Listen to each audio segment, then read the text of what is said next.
Welcome to Movie Life Crisis. Join us as we watch the best movies from 30 years ago. Bill and Stan are in deep trouble, and only one man can save them. My Cousin Vinny. How long you been practicing? Almost 6 weeks. But with Vinny's style 2 utes. What is a ute? and Lisa's mouth, You think I'm hostile? Now wait till you see me tonight. they're dead meat. Joe Pesci is My Cousin Vinny. You two know each other? She's my fiancée. Well, that would certainly explain the hostility. Available now on home video, rated R. Available now on home video. My Cousin Vinny. Movie Life Crisis, Season 2, Episode 2, My Cousin Vinny. Season 2, that still weirds me out that we've been doing it already for 2 seasons. I know, I can't wait for the Season 1 residuals to start showing up in my mailboxes. I really could use some new equipment. Not gonna happen. Not gonna happen. We got all the chimney dogs we can. But yeah, Right. Season 2, Episode 2, My Cousin Vinny. Very excited to talk about this movie. Very excited for our guest. But before then, we have a review that we would like to get right into. It's our first bad review. Yes! And because we want to get better, we're going to just read it and talk about it and see what we maybe we should be doing differently or what we should do better. So the review title is Fake Movie Fans. When it comes to creating a movie podcast, the team involved should have an extensive knowledge of film. This team fails at that, not knowing the replacement actress for Jennifer Parker, providing incorrect information and names on movies. The dynamic is good, hey, all right, but their informational context is bad. Being a longtime movie lover, this podcast misses the mark as it doesn't showcase the true movie fan. To be a lover of film, they should appreciate the films and not criticize them, i.e. complaining that the film is too long or too loud. Jeff, fake movie fan, discuss. I like movies. I really enjoy it. I like hearing that person doesn't like that we don't like it enough. But it seems like we gave every movie at least a 6.5 out of 10. That seems all right. It doesn't mean we hate any movies, right? I grew up like watching people watch the Saints and watch LSU, and never in my life did it occur to me that if you're a fan, you're supposed to love everything. All I ever heard were my uncle swearing at the TV. I thought that was what fandom was. Blind allegiance to the team is not what I thought either. I really like watching movies. I want to learn more about how they're made and how to break them down, but I'm just talking about the stuff that I like that makes me giggle. That's, I thought, what we were doing here. Totally. I like that it said this team fails. It's just us. There's no team. We are the team. It's just two chubby middle-aged guys. Even the intern never shows up for work. If we get something wrong, here's the thing. I know exactly what he's talking about. We were talking about Terminator 2. We got into a time travel discussion, and I was countering a point that you made by bringing up how in Back to the Future, the actress that played Jennifer Parker changed from movie 1 to movie 2, but I forgot that actress's name. And I could have stopped and looked it up. I have the internet in front of me. That's how this is happening. It's not worth it. No. But here's the thing, though. I opted not to look it up because I like the flow to happen. Like, we're just two idiots talking about movies. If we're talking about Terminator 2, I have the Terminator 2 actors down, but I forgot Claudia Wells, who played Jennifer Parker in Back to the Future. Claudia Wells, that is her name. I messaged her on Instagram to tell her that I'd forgotten her name during a Terminator 2 podcast and asked if she could forgive me. And she hasn't answered yet, but if she does, I'll put that on the podcast. Is she still alive? Oh yeah. She has a clothing boutique in LA. This seems to be doing very well. Nice. Shout out Claudia Wells. You were phenomenal. Nothing personal. We were just talking about Terminator 2. But yeah, thank you for this constructive criticism. We will take it to heart, and when we can afford to hire people to make sure we don't get anything wrong, we'll do that. But in the meantime, we're just two idiots, and we're going to get stuff wrong. And liking movies means that sometimes we don't like everything. Anyway. Absolutely. All right, we do have a guest for today's episode who we will bring in a little bit later, but she actually is a movie expert and an entertainment professional. So if she messes anything up, she should be absolutely crucified. And I'm just kidding. Don't do that. They should send a bad message in for her then. Yeah, we'll link her social media, so if you can do that if you want to. Name that tune. You're 1 for 1 on the year. Oh my God. I keep forgetting about this, and I keep telling myself I get scared because 92 is bad. Good. The top 100 is like 93 songs that you would get immediately. But I think this is one that you might have a little trouble with. So here you go. You can stop. Is this How Do I Talk to Angels by the Heights? Yes! How in the hell do you... Dude, I don't know. It just sticks in there. I would have never gotten that. Is that the right artist? The Heights? Yes. Okay. The Heights. Name another song from The Heights. I'll give you $1,000. Dude, I don't know what The Heights even look like. And the reason you don't know that is because that's a band that was made up for a TV show called The Heights, and that song was the theme song for the TV show, and it got canceled after a half a season. There aren't any other Heights songs. I didn't know that, and also I don't know why I knew who that was. I don't either. That's ridiculous. 2 for 2 though. Now I'm getting my confidence back now. I thought like a soft rock, like ballad from a group no one ever heard of. I thought that would be a good curveball, but you just fucking smashed it. You teed off on that curveball like 2001 Barry Bonds. All right, My Cousin Vinny, give us a synopsis. Quick synopsis. 2 New Yorkers accused of murder in a rural part of Alabama when they're driving back to go to college has to call on one of their cousins who is a lawyer, and he doesn't have any trial experience, and he tries to win the case. Daniel San and his friend get busted for murder, but not really, and then they call in My Cousin Vinny and his girlfriend Marisa Tomei to help out in Alabama. He is in Alabama, and he killed a good old boy. There's no way this is not going to trial. They're all crooked. You know how it is down here. They sleep with their sister. Well, some of them do. $11 million budget, $64 million gross. I was actually surprised that this movie only did $64 million. It's probably more popular now than it was when it was out in the movie theater. Yeah, I was surprised last week when Sister Act had done $230 million in the open. But, I mean, 11 million and you get 64 back. That's pretty good. But I was like, 64 million? People should have been going to see this movie. Marisa Tomei won an Oscar for Best Supporting Actress. And I'll tell you, once I got done watching this movie, I was really mad that there were not more Oscar victories for this movie. Yeah, it was really well put together. I enjoyed it. Did you have any other awards? I had the American Comedy Awards. Joe Pesci got the funniest actor. And in the Circuit Community Awards, Best Actress for a Supporting Role, Marisa Tomei. And she won Best Breakthrough Performance at the MTV Movie Awards. All right. That other one you said, I was like, is that from like the Hoboken Auto Trader back of the Best Movie Award? It's pretty small, but she won something. I thought you wanted awards. That's all I was doing. I did. I just didn't know we were going that deep. St. Vincent's Junior High voted it Best Performance of the Year. Sequel spinoffs. They almost made a sequel. At one point, Joe Pesci wanted to do it, but Marisa Tomei didn't. And now they both want to do it, and the production company doesn't want to do it. Yeah, I read that the writer Dale Launer said in 2012 that he'd written a sequel where Vinny was practicing law in England. And I think Marisa Tomei didn't want to do that one, but Joe Pesci was up for it. Well, that's because he's from England, too, the writer. Yes, I thought you were going to say Joe Pesci. And I was like, he's way better than I thought as an actor. He's from England. No. By the way, there's another thing that we should mention as a sequel and a spinoff. There is Vincent LaGuardia Gambini Sings Just For You, and it's an album. You can get it on Spotify and YouTube Music and all the places you get Apple Music and stuff like that. The first song is called Yo Vinny, and it's just him singing as Vincent Gambini. It's really bad. And really good all at the same time. Good. I love that there's like, what we should do is make an album tie-in with Joe Pesci. He's on the cover wearing that like 18th century ridiculous outfit that he wore for the judge. That's what's on the cover. The velour suit that makes him look like he has a magic show with monkeys. Yes, it definitely is. That's the one. Do you remember where you first saw it? I think it may not have been the first time I saw it, but I think I remember watching it at Matt Ivaninsky's house in junior high. So a couple years after it came out, because he and I were Matt Ivaninsky. Yeah, I used to stay over there all the time. Like so much so that I remember his phone number still 567-722. You should probably beep that out. Yeah, I will. But it's in the phone book. It's in the fucking phone. Not in the phone book. She should be living on Neptune. But you know, like your childhood friends, like you remember their parents' landline phone number. Right, of course. Burned deep into your brain like your own Social Security. Yeah. But yeah, I remember he and I watched the movie one time we were staying over his house. And I don't know if it was the first time I saw it, but I remember he and I fell over laughing. And for like 3 or 4 years afterwards, just would say all the time, identical. When that guy said that, we said that all the time. That one and heinous crimes. Those are the two that I just love the way he does that. Yeah, dude, I don't remember where I saw it. I remember quoting it towards the end of high school with like Biggin and stuff.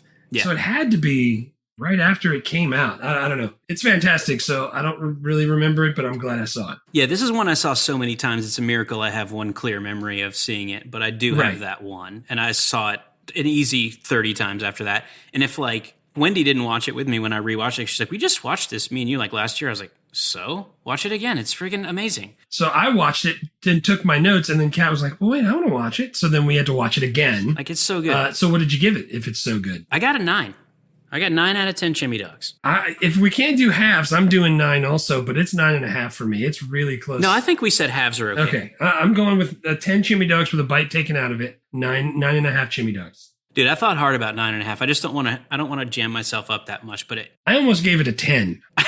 There's nothing I didn't like about this movie. I really enjoyed it. It's so good. Really strong all the way through and so So freaking funny. Way funny. All right, cool. Before we get into the best of this movie, we're going to welcome our guest, Jenny Batten. Jenny was a writer and co-executive producer on Disenchantment, the Matt Groening animated comedy, and she was the executive producer on the animated Netflix show Hoops. So unlike Jeff and I, she's an entertainment professional who actually makes a living in this industry, and we're super excited to have her join us.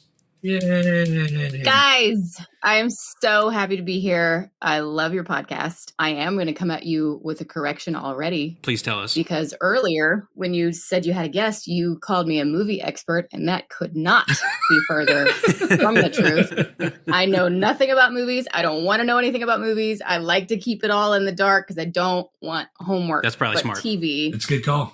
is more my jam. So get ready for your second bad review from something I will surely say. Also, I have to say, you guys are so impressive with your memory. How do you remember where you were when you watched this 30 years ago? I would never be able to do that. A lot of them I remember nothing from, but a lot of times thinking about where I saw the movie, I'll dredge up something that I would have otherwise never been able to access. I couldn't have told you in a casual conversation that I was at Matt Ivaninsky's house watching My Cousin Vinny, but when I started thinking about the earliest My Cousin Vinny memories I had, I just remember me and Matt being 13 and going, identical, and laughing hysterically in his parents' house.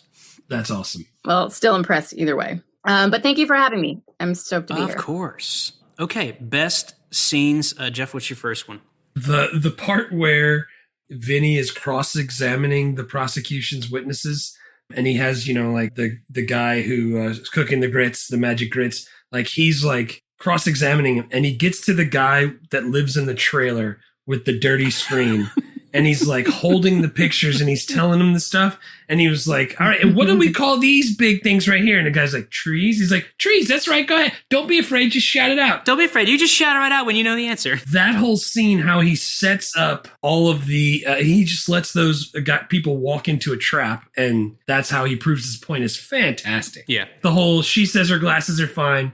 And then he proves her wrong. That whole scene, I don't know if that's a scene, if that's just a quote, I don't know. But all three of those people are the part I like the most. Is that one scene, Jenny? All of that courtroom stuff? Okay, here's what a scene is. Perfect. All right, so you've read scripts, right? Yes. Yeah. So the very header of the scene that you're about to read, it's called a slug line. It tells you interior courtroom, whatever. That, all of the dialogue, all of the action underneath that is the scene. So that's perfect. Yes. So unless there was a major shift in the camera angle, because then it can become a different scene. Like if the camera goes to a different angle and you're focusing on two different people, that's a separate scene. But yeah, pretty much everything under that. So is it generally not to be too prescriptive, but would it be like a location change or a significant time lapse? We start on the courtroom until we leave the courtroom, we could call that one scene. Yes. I mean, it depends. If there is a time lapse, that's a different scene, like you said. But yeah, for the most part, if you're staying in the courtroom, that's going to be a scene. All right. Yeah, they're cuts, but I think it's all one scene. Nice. Cool. We'll have you on next year to explain what acts are. We'll just build it up one brick at a time. And in 5 years, we'll know everything there is. I'll probably get that wrong. Perfect. What, JT, what's your first one? My first one, obviously, Vinny and JT, the ass-kicking negotiation. Counteroffer. I pulled a quote from it, but I don't know if I'm going to play it because even after I edited it down, it's a minute 30. It was 3 minutes and 45 seconds, and I was trimming and trimming and trimming. I was like, this might be too long to play, but obviously JT, my namesake. You were named for him. But Vinny and JT in this movie, the ass-kicking negotiation. I just loved that. When he breaks it down and then and his friends start laughing at him, he's like, I could use a good ass kicking, I got to be honest, but I think I'm going to go with option B. And they start laughing. Oh, man, that's great. Dude, and the whole time, throughout the conversation, he's negotiating with him, and he keeps stopping to look at the guy with the neck brace. He's like, what happened? You fall down? And he goes back to talking with JT. I could use a good ass kick, and I'd be perfectly honest with you. He's like, did you fall down at work? He's like, no, it's your place? It's like, okay. And they carry those jokes all the way through, and he just keeps showing up with the 20 wrapped around the ones. They just keep coming back. Look here, little Yankee boy, I got your money. Fantastic. Yeah, that's number one for me. Jenny, what's yours? I didn't know we were supposed to have more than one. I only have one for each of these categories. That's perfect. But I got to go with they're talking about what he's going to wear for the deer hunting. I just loved her so much. It was so beautifully written. It was so perfect. I cracked up. Oh, man. And that was also one of my favorite quotes. And she's like, what did she say? Like, the deer's not going to give a with the guy who's, what kind of pants the son of a bitch is wearing who shot me? She's so let me ask you, would you give a what the son of a bitch who's wearing shot you? Yeah. Or whatever. Yeah, that was Oscar-winning delivery. Yeah, and I like how she goes into the bathroom at that point. He's like, what about these pants? And she just slams the door and he's like yelling like that. Ah, man, so good.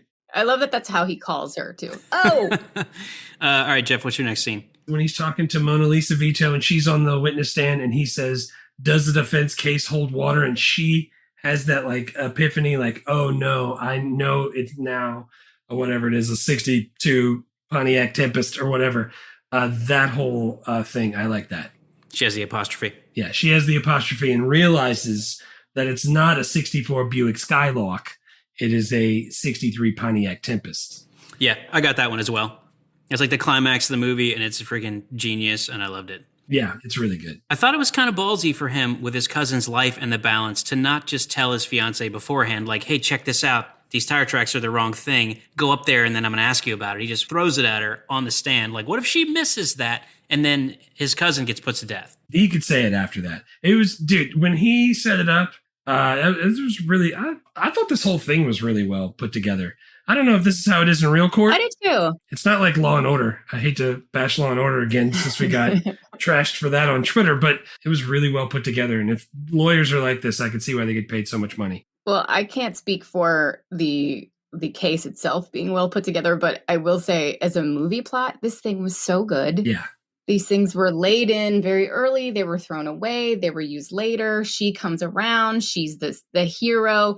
And I think that it speaks to their relationship that he didn't have a plan. He just knew her so well. Right. You know what I mean? And like they played on their 10-year history, I thought, really well. And the fact that my wife and I were talking about like how he worked at her dad's car place and that's why they know so much about cars in the first place. It lucked out that's why they don't go to the electric chair because they know about cars, and that's kind of cool. Yeah, and like going back to like the lawyer part of this case, there's a bunch of stuff written about this movie from like law professors and like law review magazines going like, here's what you can learn about actual court cases from My Cousin Vinny. Yeah.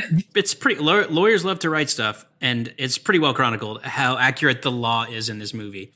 The American Bar Association, the Journal ranked it number 3 on the 25 greatest legal movies. Get out. The whole idea of like the cross-examination thing that I was talking about where he lets him fall into the trap, like everybody says like this is like an abridged but very succinct representation of the judicial system. And the like voir diring the witness and like having the expert and then you recall them and like all that stuff is like, yeah, but there's a bunch of stuff with lawyers going like, here's all the stuff that is dead on balls accurate about My Cousin Vinny. That's an industry term. Should we be concerned at all that this man had no idea what he was doing and it was very accurate in a court of law? The writer, I think, is he a lawyer or something? Or he studied law or I don't know. I read the director. The director went to law school. I don't know about the writer. He might have just been a smart guy. So yeah, I had JT also as my other third one. So what's your other one? My other one was when Vinny cross-examines the first witness, the 2 utes, and then does water soak into a grit faster on your stove? Do the laws of physics cease to exist on your stove? And the fact that they set the grits joke up, or that whole idea when he went to breakfast earlier that morning, when they like open up the menu and it's only breakfast, lunch, and dinner. He's like, what do you think, breakfast? And then he gets the guy behind the counter to tell him what a grit is and how it works. How long does it take to make this? Yeah, it's great. Everything in there that you need. Quotes, we got our top 3. I think, Jeff, you captured slightly more than 3. What'd you end up at? Well, I had 64 when I first wrote it down because I literally just wrote down every single thing that I always think about. But I know we can't talk about that many. I got it down to 3. All right, what's number 1 for you? Number 1 for me is her biological clock is ticking, and she tells him about it, and then he just tells her all the problems he's having and why she shouldn't bring it up. Yeah. We'll play that one. I'll play that one. Oh, you have that? Okay, good. Well, I hate to bring it up because I know you got enough pressure on you already. But we agreed to get married as soon as you won your first case. Meanwhile, 10 years later, my niece, the daughter of my sister, is getting married. My biological clock is ticking like this. And the way this case is going, I ain't never getting married. Lisa, I don't need this. I swear to God, I do not need this right now, okay? I got a judge that's just aching to throw me in jail. An idiot who wants to fight me for $200. Slaughtered pigs. Giant loud loud whistles. whistles. I ain't slept in 5 days. I got no money, a dress code problem, and a little murder case, which in the balance holds the lives of 2 innocent kids. Not to mention your His facial expressions right here. biological clock, So my good. career, your life, our marriage, and let me see, what else could we pile on? Is there any more shit we could pile on to the top of the outcome of this case? Is it possible? Maybe it was a bad time to bring it up. Dude, he kills it right there. And he's wearing like the... They both. Oh, they totally did. Look, she's wearing like that tight floral jumpsuit. I don't even know what you call that. It's not a jumpsuit. It's like painted on. Yeah, It's like painted on. And she's got the boots, and he's wearing like the high top, like Ewings. They say like Ewing 33 on them. Yeah. They're untied with Z Calvaricis and a Cosby sweater, and they are just killing Dude, it. he's got like a big freaking gold medallion and like his facial expressions. What else? Is there anything else? He's like thinking, he's like tapping himself on the face, like looking off to the side. Hey, he reminds me so much of Mr. Pete Ginobili. I can't even explain to you in words. So funny. Yeah, I mean, dude, you could pick pretty much any interaction Vinny and Mona Lisa have in this movie and put it in the list of the best quotes because the back and forth between the two of them was just brilliant. Yes. Yeah, they were so well matched performance wise. It was perfect. Like her in that one too is great. And meanwhile, my niece, the daughter of my sister. Yes. Like that's so freaking Italian Catholic Brooklyn. That is perfect. And she's from Brooklyn and doesn't talk anything like that. No. But she knew the voice because she's from there. The first quote I got is the 2 utes. The 2 what? What? And then when he enunciates it better and says youths, and then he goes, the 2 defendants, and then he turns and gives the stink He eye to the side-eyes judge. him. Ah, man. Do you write that? Is that something that you just let Joe Pesci do his thing? Like, how does that happen? That's a great question, Jenny. Is that an action note or is that just a performance? You can't always tell with the good actors. Sometimes they're just giving you so much wonderful material to work with that you find it in the editing room or you remember it on set and you're like, Yeah. that has to be in. And then what you do is you go back and change the script. That's what happens. Ah, nice. Yeah, so like the Yeah. Mrs. Riley and only Mrs. Riley. Mrs. Riley. Apparently that whole bit, that only Mrs. Riley was Joe Pesci just winging it. And they were like, that's awesome. Let's keep that in there. Yeah, now it's in the script forever. That's fantastic. But dude, when he says the 2 youths. Really enunciates. I like it. Yeah. What's your next one? My next one is, I have the imagine you're a deer, you're prancing along, like that whole thing that Jenny was talking about. It's just, you've met my wife. She's from New Orleans East. She's super yatty when she gets going. It sounds just like this. When we were watching the movie, she was like saying it along with Marisa Tomei, and it sounds just like it. So like all of the things that I've heard her say sound just like this. And that one just sticks with me. I can't not pick the deer. I've tried to tell people about how similar the New Orleans accent and the Brooklyn accent is, and everyone was like, why? And I'm like, I don't know. So But weird. it is. It absolutely is. I tried to pick some quotes that were shorter because most of them were so long, and they're genius, but I didn't want to like read out 4 paragraphs. So my next one is, identical. Nice. That one got a lot of run for a lot of years for me. I wrote down identical and hyenas. And you can probably guess how I spelled hyenas. I put both of those down at the bottom because I wanted to mention them, but that wasn't my next quote. What's your next quote? Again, I don't know if you call this a quote or this is a scene, but when they're talking about first of all, Daniel-san is telling him like they love to argue, and then they cut right to the scene where he's like, why am I hearing the faucet drip? Who were you the last one to do it?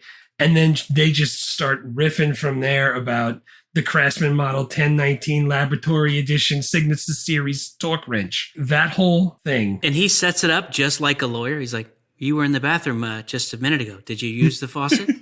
Yeah, I used the faucet. Why am I listening to a drip? Yeah, that whole thing, dead on balls accurate. Yeah, and by the way, she said 16 foot-pounds of torque. Apparently, if you use 16 foot-pounds of torque, you would rip the faucet off by the stem. You need to use 16 inch-pounds of torque. Yeah, that makes sense. Again, I don't know if that's just a quote or if that's a scene. You know, it's like 7 lines. I can't not put that down. It's fantastic. It's probably a scene. It's probably a scene, but it's phenomenal. It's great. And we're not going to hold ourselves to these definitions. And Right. my quote was the same as one of my scenes. It's Vinny and JT, the ass kicking, which I tried to edit down, but I just couldn't do it. It was just too much. But dude, a counter offer. So option A, you kick my ass and I could use a good ass kick, and I'd be perfectly honest with you. Or option B, kick your ass and collect $200. I think I'm going to go with the 200. He's like taking off his jacket and handing it to him. All right, get the money, then we'll fight. And he grabs his jacket back. Ah, man. Jenny, do you have a quote to add? Do you have anything to add to that? Well, it would definitely be the deer. deer quote from earlier, but there was also something that she said that I like her entrance to the film. She gets out of the car, she looks amazing. She looks like 3 Kardashians in one, right? Her makeup is so on point, her outfit sticks out like a sore thumb, like he says. And he blames her for sticking out like a sore thumb, and he says that. He's like, at least I'm wearing the boots. And she just goes, oh, yeah, you blend. And I just loved that so much from her. And right in the very beginning, just the spice coming off of her. And the best part is that she holds her hand up. Oh, yeah, you blend. Like she's holding it next to her. Oh, man. There was no interaction between those two that I didn't think was hilarious. That it was all slam dunks. I mean, I do have to bring some attention to the elephant in the room and I'm sure this was possibly a problem at the time the movie came out, but she is a smoke show. Yeah. And she is so much younger than him, and he is a tiny old man. I will say, performance-wise, they were very well matched, but you do have to wonder if, like, she got the role and then found out that her love interest was Joe Pesci, and she went, oh. Absolutely. He was 49 and she was 27. Yeah. Yeah. And there was a bit of a struggle to believe them together. A tiny bit. A tiny bit. But I will say that she sold it. So my wife has seen it 1,000 times. I've seen it 1,000 times. At one point, I go, hey, is Joe Pesci wearing a wig? And then I looked it up, and he's wearing a wig with facelift tape. And if you go back and watch, the whole time his eyes are like squinty because he wants to look younger because he's dating Marisa Tomei.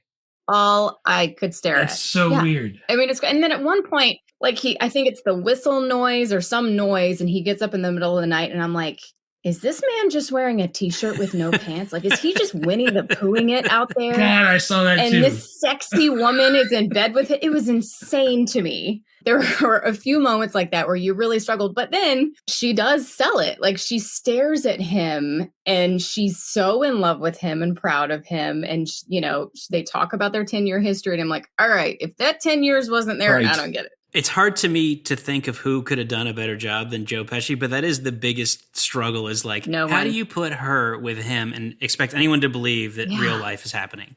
All right, cool. So is that all the quotes? Anybody have any other quotes? That's all the quotes I got. Unless you want to count the other 61 that I had written down. If only. Look for the bonus content where it's 4 hours of us reading off my Cousin Vinny quotes and cackling. It's just us watching the movie and talking with it. Best 3 characters, obviously JT, my namesake. Chris Ellis is the actor, and I looked him up because I was like, oh, that guy looks super familiar. He's done a ton of stuff. Days of Thunder, That Thing You Do, Catch Me If You Can, Armageddon. Like, he's been in a million movies. Yeah, I recognized him from That Thing You Do as soon as I saw it again. I was like, wait a second, that guy's got a van.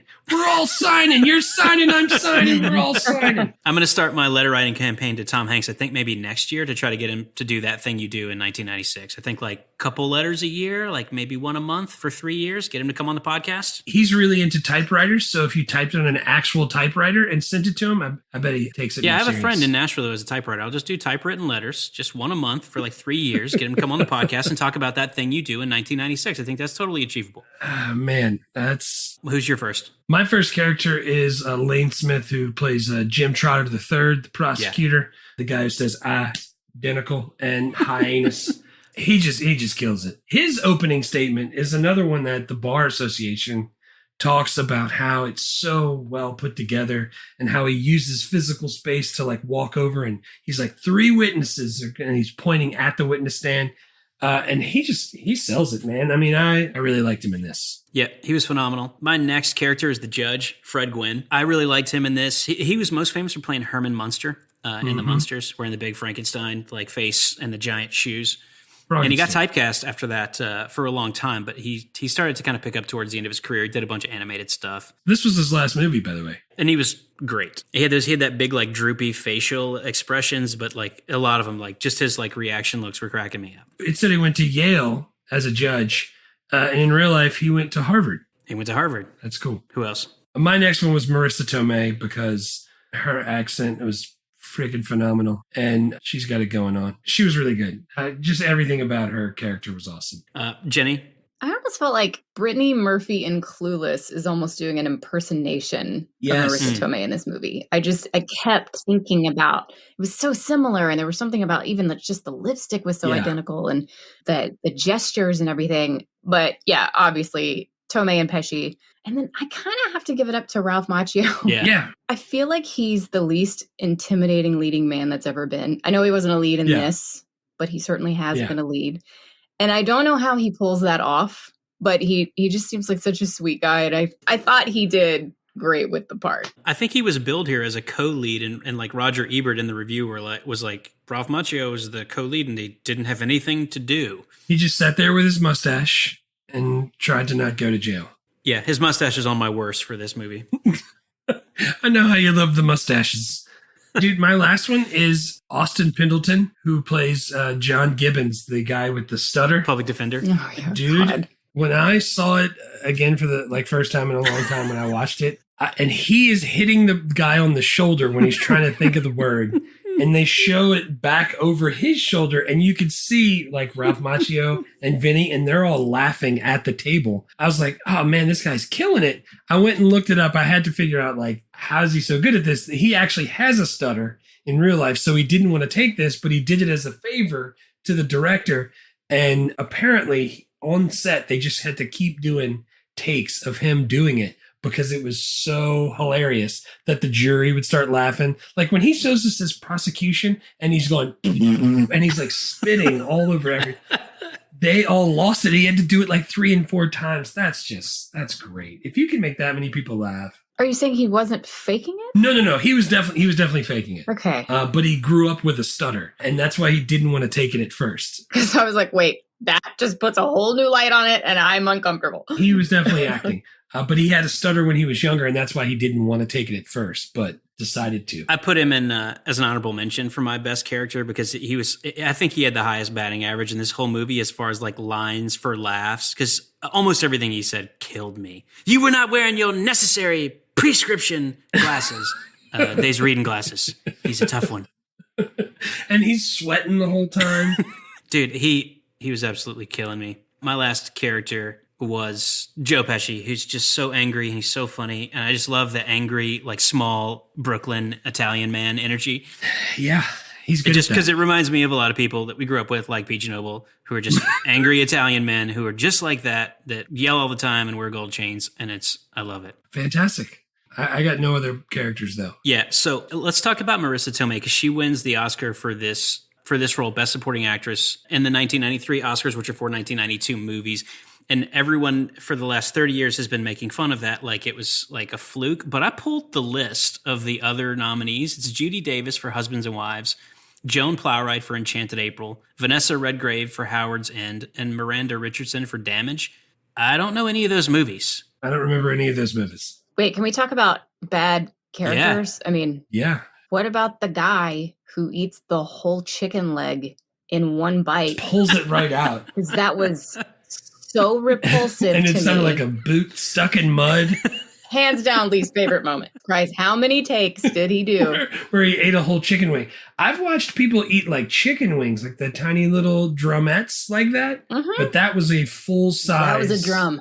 Chicken leg. Yeah. Dude, I have in the notes for the best is like Alabama just being Alabama. Like it's still just exactly like this. It's not aged at all. Speaking of which, the Sack of Suds is still open. Yeah, in Georgia. Is it really? Yeah, it's in Georgia, but it's still open. That place where they filmed it is still there. And they sell 2 Utes tuna in a can. It's like their brand of tuna. Because when you think tuna, you think Georgia. You do. Chicken of the Sea. Writer Dale Launer also wrote Dirty Rotten Scoundrels, Love Potion No. 9. He doesn't have a ton of credits, but Dirty Rotten Scoundrels, Love Potion No. 9, My Cousin Vinny, that's pretty solid. I'm wondering why there aren't more credits, because this movie is so freaking good. The pacing is great. The plotting is great. The characterization is great. The quotes are I mean, did this guy just have like a burst of brilliance? Was there a lot of uncredited punch-up work? Like, what happens to a guy who writes a couple of great movies and then disappears? I'm going to go ahead and say he's just tired. Yeah. Yeah. He's tired of the studio notes. He's tired of it. I have no idea. I'm sure there was a lot of uncredited punch-up work or uncredited heavy lifting. But yeah, I don't know. I wonder this myself because I would love that career. Just be like, hey, three, and I'm out. Yeah.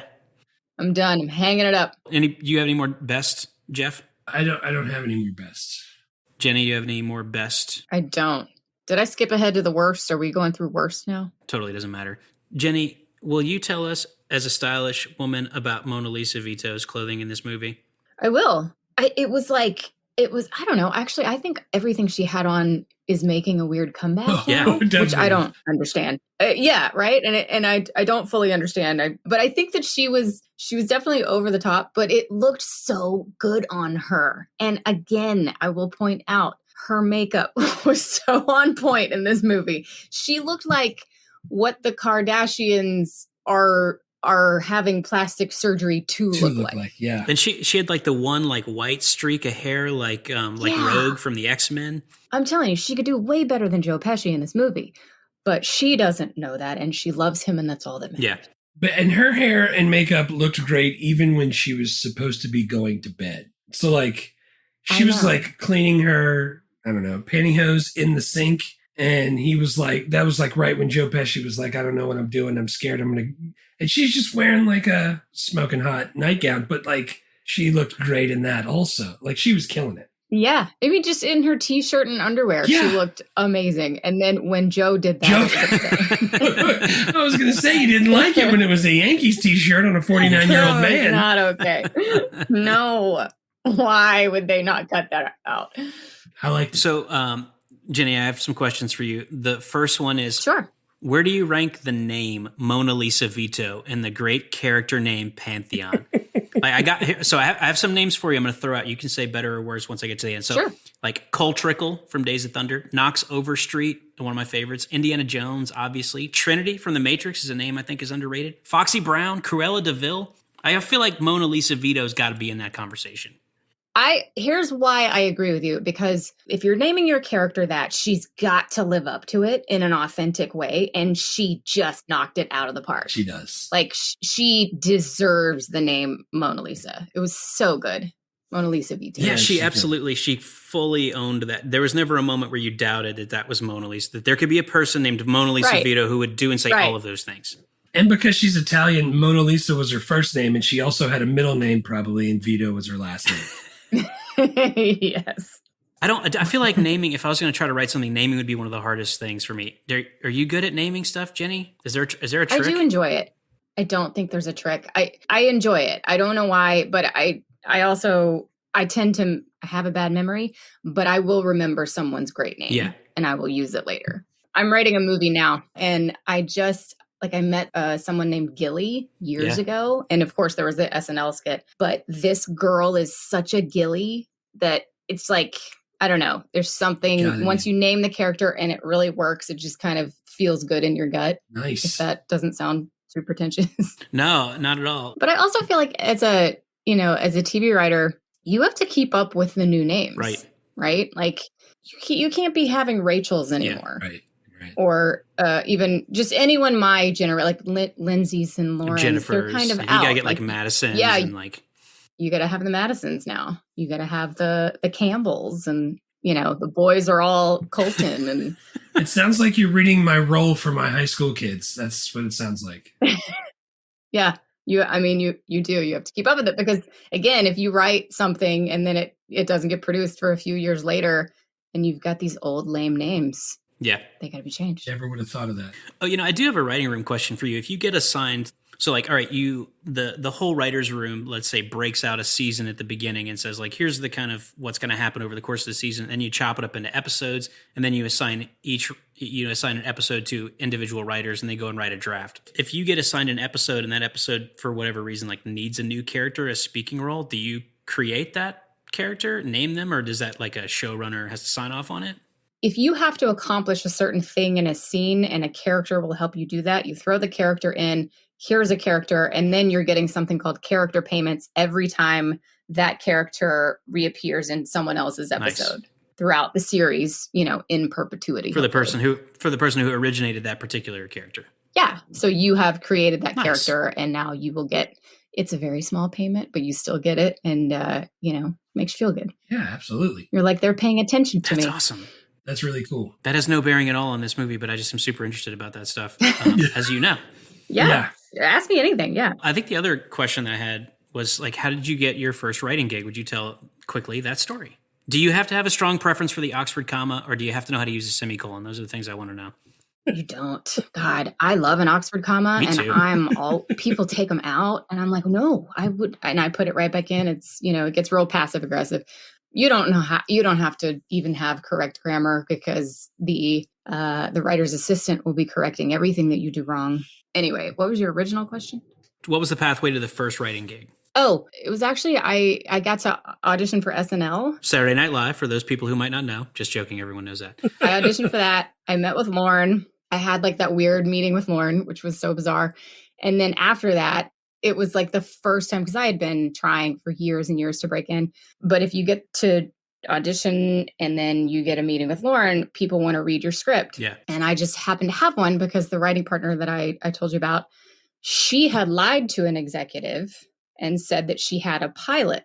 I mean, this was like probably a month before I went to audition. She calls me and she says, I lied to somebody. I got to have a pilot. We have 4 days to write it. So we wrote a pilot in 4 days. We had no idea what we were doing, but it worked. And if you're a very naive kid and you have no idea what you're doing, and that's the only thing to go on, you know nothing about structure. You only know what you think would be hilarious. And somehow we squeaked out a pilot that got us gigs. That's awesome. That is super awesome. I love that story. I love everything about it. And when I lived in LA, I don't even think you can classify that as lying. If someone asks you if you have something, I would always say, if I was playing music and if someone had asked me if I had a novel, I'd be like, yeah, I have a novel. Do you want to read it Tuesday? Right. And I would have gone and written one and handed it to them. That's genuinely my career advice. It's like, lie and figure it out. Yeah. Truly. Like, it's because they would say, you don't have the experience, but can you do this job? Yeah. And then you get into the writer's room and you just figure it out. That's awesome. I can't wait for any of my students to listen to this, where you started off by saying you don't have to have proper grammar, and then they said lie and figure it out. I am so sorry. That's what they need to hear, man. Yeah, that's exactly what they need. It's horrifyingly true. My philosophy for everything is like, anything I'm nervous about doing, I just go to myself like, stupid people are already doing this. I'm sure I can figure it out. Yeah, you definitely. I mean, stupid people are all the way at the top. All the way through. All the way to the top. All the way up there. Yeah, for sure. Yeah, I think that's the only question I have for you, Jeff. Do you have any questions for Jenny? No, because this is the first time I met her and I didn't know what was going on. So that's perfect. All right, cool, Jenny. I think we will let you go back to your life and wrap this thing up. Thank you both so much. This was so fun. I love my Cousin Vinny, and I can't wait to listen to this whole thing again and your next episode. I'm a fan. Thank you for having me. Thank you so much. That's awesome. Yeah, thanks for coming. It was fun. All right, awesome. That was Jenny Batten, our guest. Yeah, that was awesome. That was fun. That was great, man. It's so cool to be able to talk to people who actually know what the they're talking about.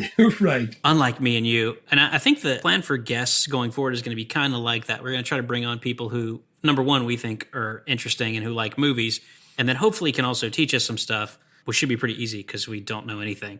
Absolutely nothing. All right, worst of this movie. You got any worst? No, dude, I don't have a worst. I could not find a part that didn't either need to be there because it fit for the story, or I wanted to do a different way. I just liked it. The guy that was accused of murder with Ralph Macchio with Daniel Stan, the character's name, he annoyed the crap out of me. But I mean, I think he was supposed to be annoying. I think he was acting it exactly right.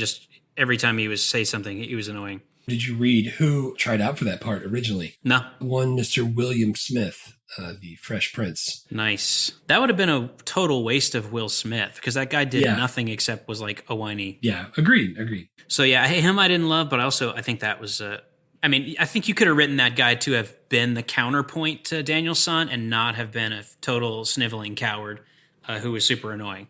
I think he acted it pretty well because if you hate him, you were supposed to, I think. Totally. I'm not like mad at the actor. I just think that part was written to be annoying and I wanted it to be less annoying. I didn't have any worse scenes or worse characters, but I did have worse CGI. Yeah, it hit me with that. They're sleeping in the car after the owl is screeching and it sounds like a velociraptor outside and he runs outside. in the jacket and t-shirt and tennis shoes, and that's it.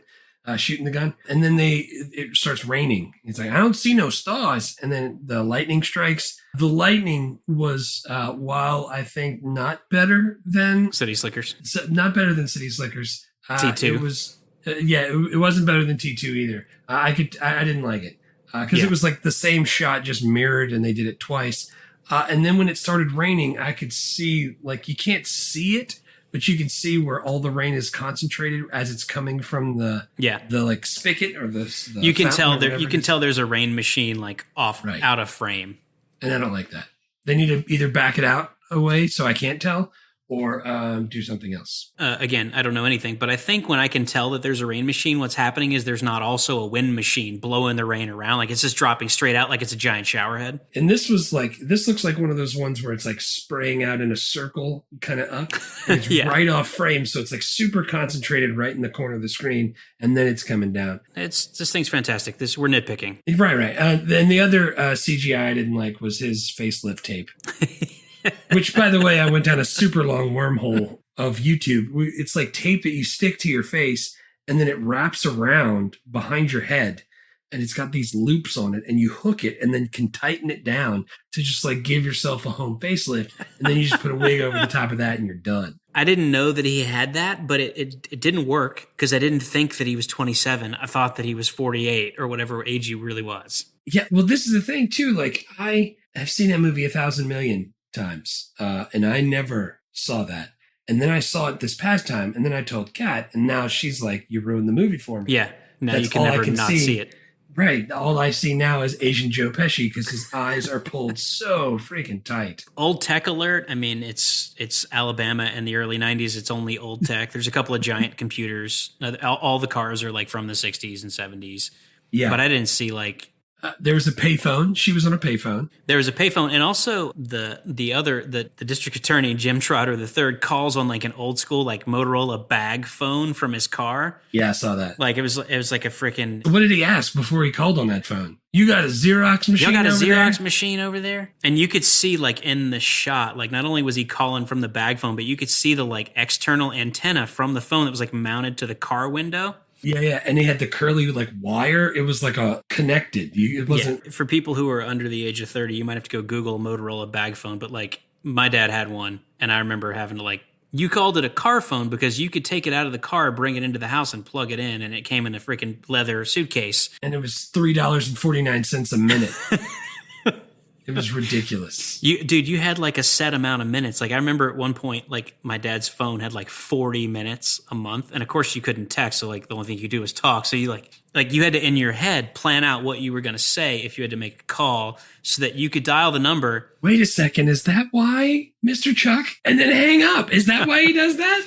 Dude, that could be why my dad hangs up before the conversation is done to this day. Like that might have been just a reflex that he built. It might be Motorola's fault. During the $3.49 a minute cell phone era. But, oh man, that's awesome. Also, Judge Haller keeps getting faxes from New York with all the information on it. Also, I wrote down her pink Kodak disc 3600 camera. Yeah, that's a great call. That uses those discs. That was pretty cool. And then the last thing I wrote down was Alabama was using the electric chair, and they still use the electric chair to this day. Of course they do, and it probably works just like that one in the movie did, where it takes like 3 times to kill the guy and his head catches on fire. They are one of the 7 states that still use it as an alternative execution method, and South Carolina is the only one this year, starting 2021, that uses it as a primary way of executing people. So That's the number one way to do it in South Carolina, is catch their head on fire. You know, I mean, I think it would be cool for some of those states that are still using the electric chair to at least consider running it off solar power. Just go green with it. Yeah, I don't think that's a thing. No, not so much. The only other stuff I had for the worst, I already mentioned Daniel San's mustache. I hated it. And then the last one, Vinny and Mona Lisa keep getting woken up early in the morning anywhere they're staying by like all these crazy loud sounds. So there's a bunch of shots, like scenes that start with them in bed together. And I don't know if you noticed this, but when they're in bed together, like she's like laying on her back and he's like laying on his stomach, but he's laying like one whole arm across her. Yeah. And she's like kind of hugged up to him and then they both like jolt out of bed. And every time I was like, who the sleeps on top of someone like that? Yeah, dude, when he lays in bed and gets in bed after reading and pulls the covers over and she's like facing her backs to the camera, and he like puts his arm around her. It looks like he is trying to suffocate her. You're preaching to the choir on this one. We have a remarkably large bed in my bedroom. We have separate covers so we don't have to fight over that. Like, because Dude, if I could fit a second king-size bed next to my current king-size bed, I would do a king-size bed each. Because even the king-size bed is not room enough. Like, don't touch me while I'm sleeping. Definitely don't have an arm across me. What the hell's the matter with you people? it's trying to armbar you and just hold you down. I mean, I'm saying, like, if I'm Joe Pesci and I'm 48 and I'm in bed with 27-year-old Marisa Tomei, I probably am trying to put as much of my body on top of her body as I can get away with. But when I saw it in the movie, I was like, no one sleeps like that who's been together for 10 years. No touchy. No, yeah, I'm with you. And it's probably hot in Alabama. And those places didn't look like they had a lot of AC going. No, definitely not. That's why he's sleeping in an oversized Yankee t-shirt with no underwear. Yeah, give us our fake Hammond ad read. This is a deep cut. I don't know if you're going to know this one. At Bonanza Steakhouse Buffet in Hammond, you can get all-you-can-eat steak, and it's cooked to perfection. And not only will it be the best steak you've ever eaten, but you can have all you care to eat. But you don't have to take my word for it. Come visit us at 14175 US Highway 190 in Hammond and play Centipede or Galaga while you wait.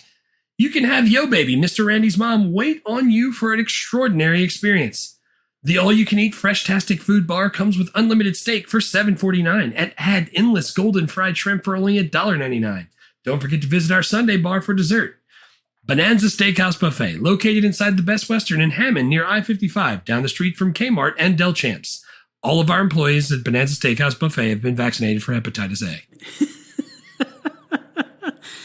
If you want to know whether a steakhouse is high quality, if the restaurant includes the word buffet or inside the Best Western, you can rest assured that it is not high quality steak. That's awesome. That brings me to... Hi, I'm Troy McClure.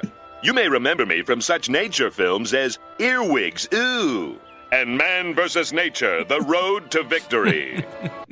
I got two for Troy McClure for this movie. The first one is the automotive expert, played by the actor James Rebhorn. Yeah. He was in like Scent of a Woman, Basic Instinct, Independence Day, Talented Mr. Ripley. He's been in a ton of movies. As soon as I saw him, I was like, that guy, I definitely know that guy from stuff. I recognized his eyebrows. I absolutely, and Talented Mr. Ripley is what I thought of first. Yeah. I love that movie. Yeah. And the other one is The Sheriff. What's he on? I didn't recognize him. The Sheriff, the actor's name is Bruce McGill. He was in a ton of stuff, Animal House, Collateral. But to me, he will always and forever be Jack Dalton on MacGyver. Yeah, I gotcha. Yeah, and as soon as, I was talking about my cousin Vinny with a guy from work, Chris, and that's the first name he pulled out of the hat when he looked at it. He was like, oh man, I didn't know he was in this. Yeah, that's awesome. I used to watch MacGyver a lot when I was a kid, and I was like, that guy was in MacGyver. I remember him.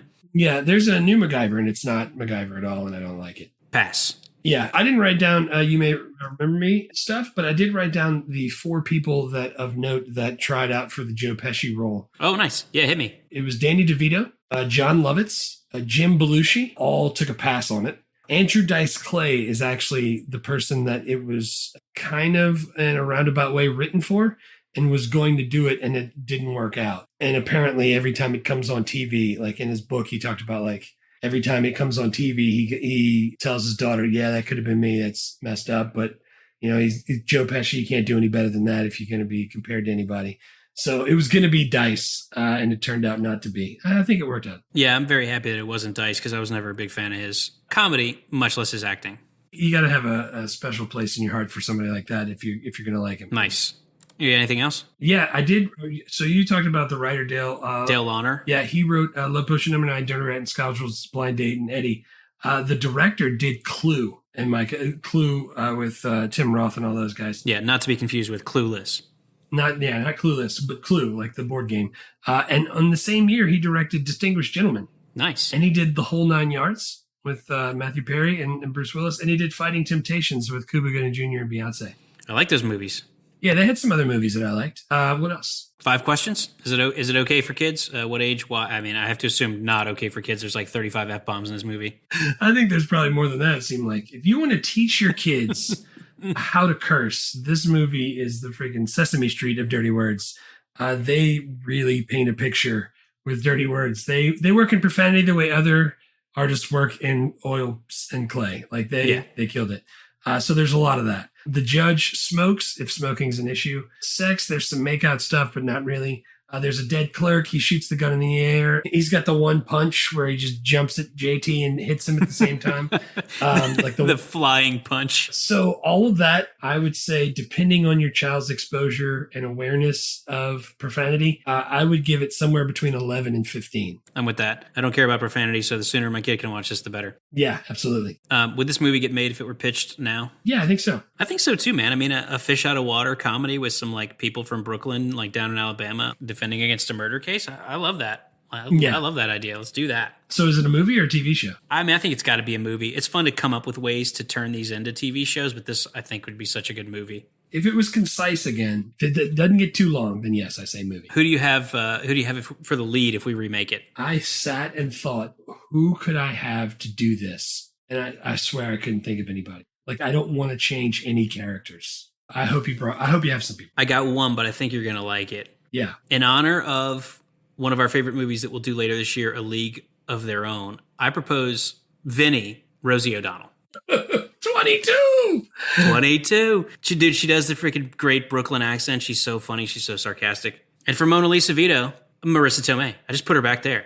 Yeah, just keep that going. Yeah, dude, she still looks amazing. She could perfectly play it. Rosie O'Donnell and Marisa Tomei. If you see that we're remaking My Cousin Vinny and those are the Vinny and Mona Lisa, tell me you wouldn't be excited. Depends. Is Rosie O'Donnell going to run out onto a balcony wearing just an oversized Yankee shirt and some underwear with dick holes in the front?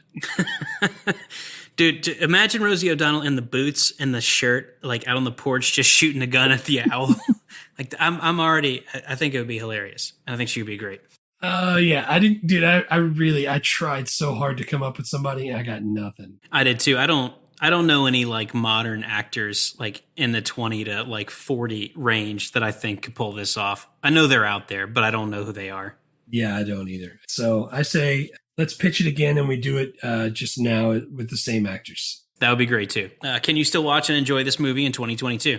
Yeah, and also in 2023, in 2021, and constantly for the rest of my life. I know I'm going to watch it 100 more times. Dude, this is one for sure that I would very happily watch a couple times a year, and I would never be upset if it was. I mean, I don't have TV anymore, so like stuff doesn't just appear in front of me. But if I was like, if I was in a hotel and I was like, oh, what am I going to watch? Like My Cousin Vinny, bam, done. Like My Cousin Vinny, like Fifth Element. Like there's movies that if they're on, I'll just turn them on and watch them. Just watch them, yeah. You can find it on all your major platforms. You can rent it for $3.99. You can. It's streaming on HBO Max, and you can rent it for $3.99.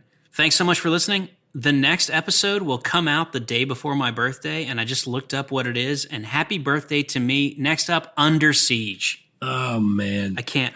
Start writing your quips. Dude, I've been trying to come up with some Steven Seagal zingers. I got a couple, and I'm stealing them from all over the internet. None of this is original, but I just can't wait. Under Siege, 92 classic, and I assure you, the only Steven Seagal movie we will ever do on this podcast. Unless somebody pays $100. Unless someone pays $100. That's right. That option is still out there. Please feel free to subscribe, rate, review. Leave us a review if you'd like to. If you want to leave us a good review to counteract the bad review. If you want to go to movielifecrisis.com and leave us an email, follow us on Twitter. You can buy us Chimmy Dogs, support the arts through our website. Support the arts. We are the arts. Let's thank Jenny again. That was fun. Yeah, Jenny, thanks so much. That was awesome. Yeah, you blend. Oh, yeah, you blend. Thanks for listening to Movie Life Crisis. Please subscribe, rate, and review, and remember, don't drive angry.